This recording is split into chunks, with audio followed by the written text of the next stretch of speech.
A decorated soldier thought his loyal service dog was living a peaceful retirement. But years later, he spotted the once proud canine lying frail and abandoned on the street. When he knelt beside his old partner, the truth of what really happened stunned him and soon shocked the entire town. Before we start, make sure to hit like, share, and subscribe. And really, I'm curious, where are you watching from? Drop your country name in the comments.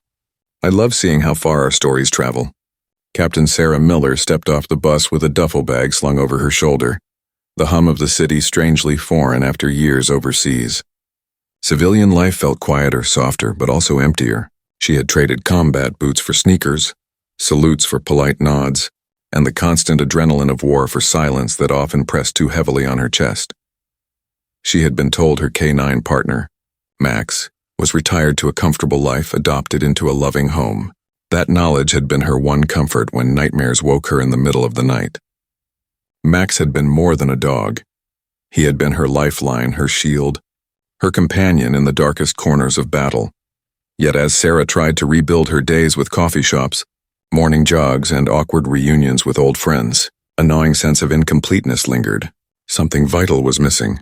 She had left the battlefield behind, but her heart hadn't fully returned. Deep down, she wondered if Max ever thought of her too. It was late afternoon when Sarah wandered through the downtown streets, sunlight spilling across the pavement. She had no destination, just walking, trying to quiet the thoughts that refused to leave her alone. Her boots clicked steadily against the concrete until, out of the corner of her eye, she noticed a shape lying near a bus stop.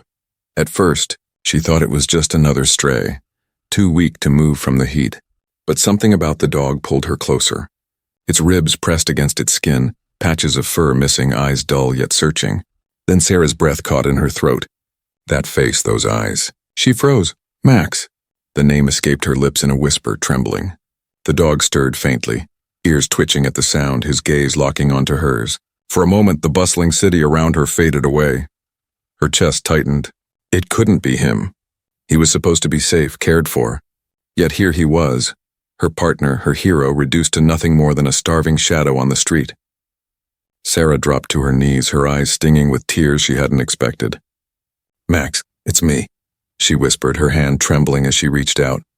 For a heartbeat, the dog remained still, too weak to rise. Then, with a painful effort, his tail gave the faintest wag, thumping against the ground. A sob broke from her chest. Memories flooded back. The night patrols, the roar of gunfire, the moments when Max had thrown himself between her and danger without hesitation. She could still feel the grip of his harness, the comfort of his steady presence when fear clawed at her insides, and now that same warrior lay before her, ribs showing yet eyes still burning with recognition. Max pushed himself forward, pressing his muzzle weakly into her palm. Sarah cradled his head, her uniform sleeve dampening with tears. Around them, pedestrians slowed, their chatter silenced by the sight of a soldier breaking down over her dog. To Sarah, the world had shrunk to this moment. Her partner had found her again, and she would not let him go. Sarah carried Max into the nearest veterinary clinic, her arms straining under his frail weight. The receptionist's eyes widened, quickly ushering them into an exam room. Dr. Collins, a seasoned vet with a calm demeanor, knelt beside the table, her brow furrowing the moment she touched Max's bony frame. X-rays and blood tests told a story Sarah could hardly bear to hear. Malnutrition, untreated injuries, a hind leg that had once been fractured but never properly healed. Dr. Collins spoke gently, but her words cut deep. This dog didn't just wander off. He was discarded. Sarah's fists clenched, rage bubbling beneath her grief. She stared at Max's dull coat, remembering the gleam it once held when he wore his vest proudly, charging into danger without hesitation. How could a decorated war hero end up like this? Max lifted his head weakly, his eyes locking on hers as if to remind her. He had survived worse. But Sarah knew this wasn't the battlefield. It was neglect, and someone had to answer for it. Sarah left the clinic with Max resting in the back seat, her hands gripping the steering wheel so tightly her knuckles whitened. The words of Dr. Collins echoed in her head, discarded. The thought made her stomach twist. Max had once saved lives, including hers. How could the system betray him so cruelly? She began making calls. Old contacts in the military, fellow handlers, anyone who might know what had happened after Max's retirement. The responses came slow, evasive. Paperwork misplaced, files classified, voices dropping low as if speaking his name carried risk. But a pattern began to emerge, one that reeked of negligence and bureaucratic indifference. By nightfall, Sarah sat at her kitchen table surrounded by scattered notes, frustration simmering into resolve. Max slept nearby, his breathing shallow but steady, trusting her as he always had. She reached over, resting her hand on his fur. "I won't let them erase you," she whispered. He had fought for her on the battlefield. Now it was her turn to fight for him. Sarah recorded a short video the next morning, her voice steady though her hands trembled.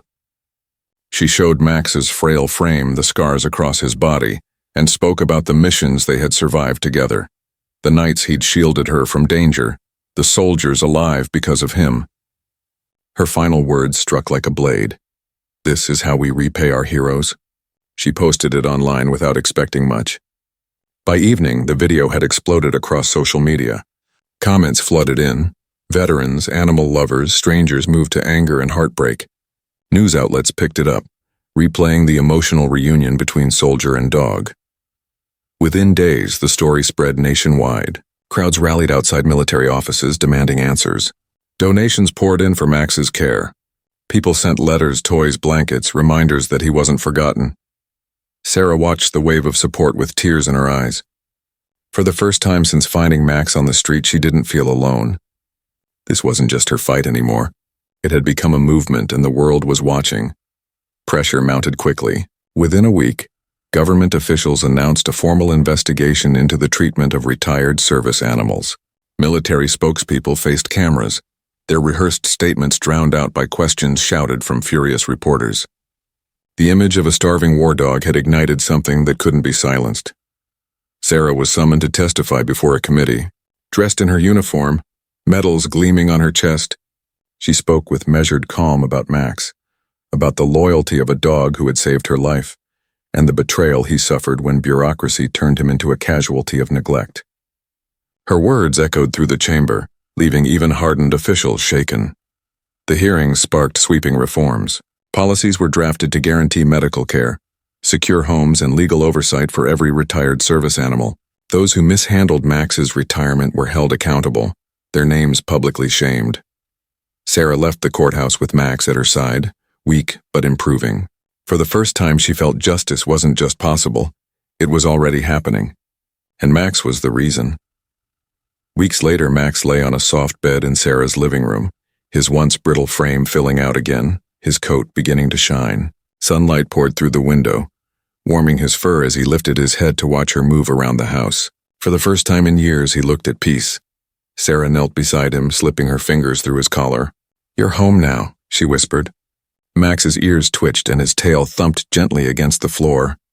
In his tired eyes, she saw the same spark that had carried them through battlefields. Loyalty, courage, and an unbreakable bond. Outside, neighbors waved, children pointing excitedly at the soldier and her dog. To them, Max was a hero. To Sarah, he was family, returned against all odds. She rested her forehead against his, tears of gratitude slipping free. "On the battlefield, you saved me," she murmured. "Out here, I'll spend the rest of my life saving you." Together, they had fought wars. Now they would heal side by side.